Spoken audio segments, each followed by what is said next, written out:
I had been the Earth mission's sole military attaché to the Sovrani Juridical Convocation for 22 years when they sent Arbiter Seren Dalt to close us. That is not a metaphor. That is the word the convocation used in its internal filing, close, as in a ledger entry, as in a shop that had failed to meet its lease conditions. 22 years of my life, and the convocation's position was that the Earth mission had never been a legitimate diplomatic post at all. What it had been, per Arbiter Dalt's preliminary filing, was an unratified oral protocol extended by informal precedent, a courtesy, never a right. A thing the convocation had tolerated, the way you tolerate a neighbor's dog in your garden, long enough that the dog thinks it lives there.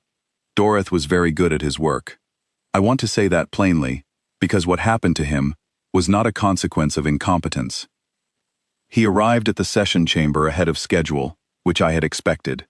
The convocation's 7 senior arbitral counsels were already seated in the upper tiers when I entered, which I had also expected. What the chamber expected was a short proceeding, a formality. They had run the numbers, checked the precedents, reviewed the 41 years of Earth mission filings, and determined that none of it, not one document, not one registered vote, not one seat assignment, constituted legally recognized standing under Sovrani Foundational Code. We had been operating on assumption, our assumption and, apparently, their indulgence. Dalt opened without ceremony. He had a clean, clipped voice, and the kind of stillness that belongs to a man who has never lost a session.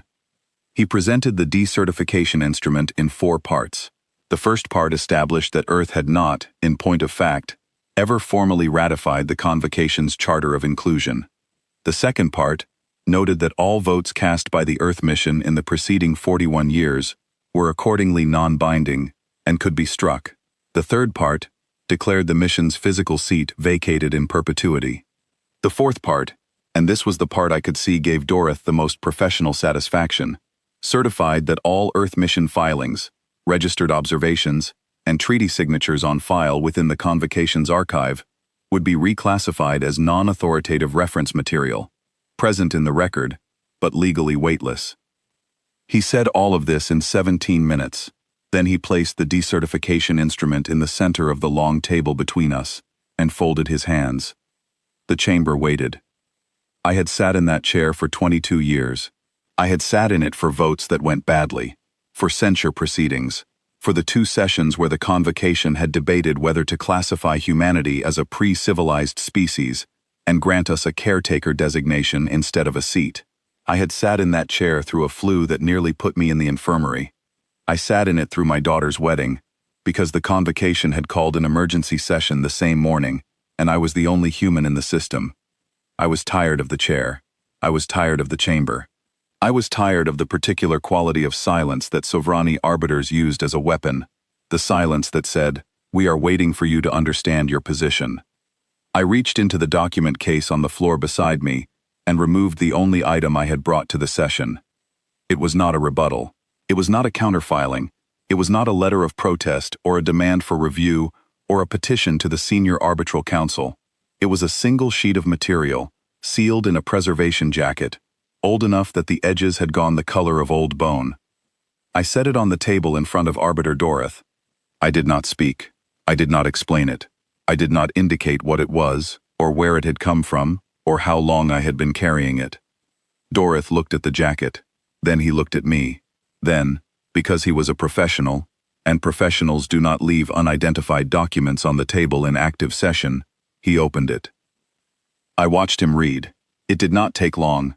It was not a long document. What it was, what I had carried in that case for 19 of my 22 years in that posting, was the Sovrani Juridical Convocation's own founding instrument, not a copy, not a certified reproduction.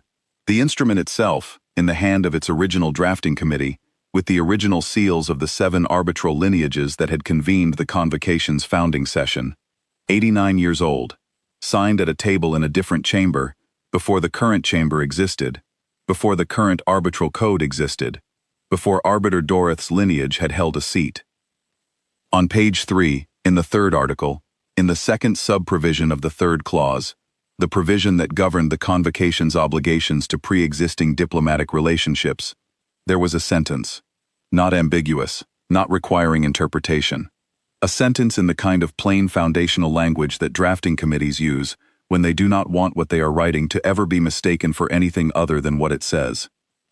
The sentence established that any diplomatic relationship predating the convocation's formal ratification, any relationship with any party that had been conducted under recognized exchange protocol for a continuous period of no less than 7 years, was automatically incorporated into the convocation's standing framework at the moment of the convocation's founding, without action, without application, without the diplomatic party's knowledge or consent.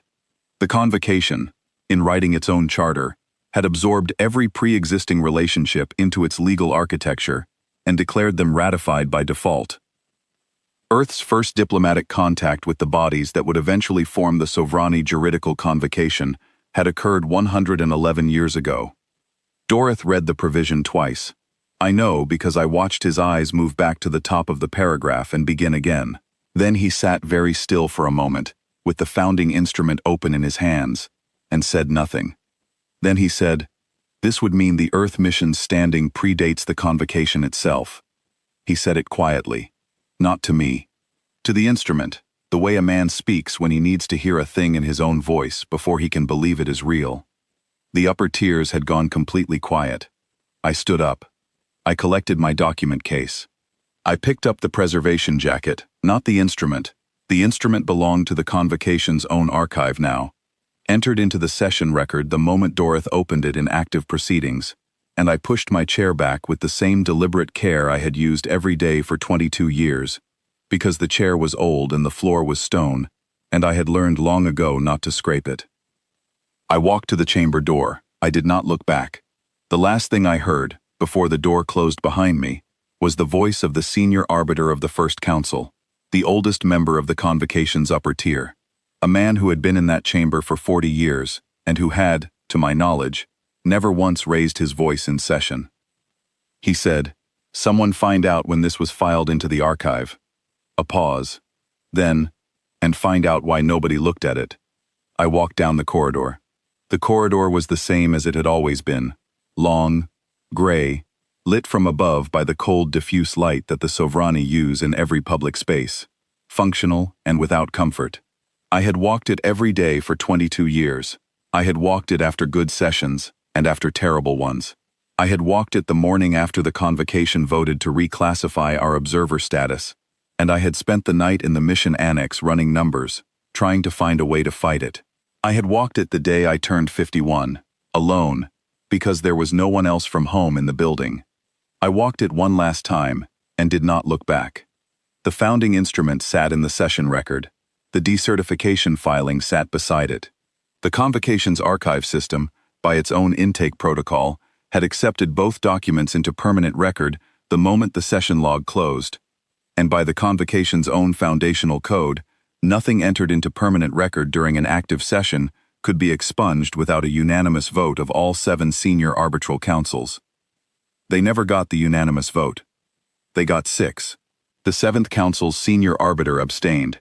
She said, in her formal notation, that she could not in good conscience vote to remove a document from the record when the document in question was the convocation's own founding instrument, and that if the other 6 wished to expunge it, they were welcome to explain to the 31-member sovereigns why the convocation's charter was being redacted.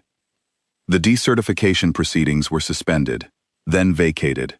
Arbiter Dorith filed for early retirement, which the convocation accepted without comment. The Earth mission's seat was never vacated. 22 years of votes remained on the record, binding and whole. The mission went on.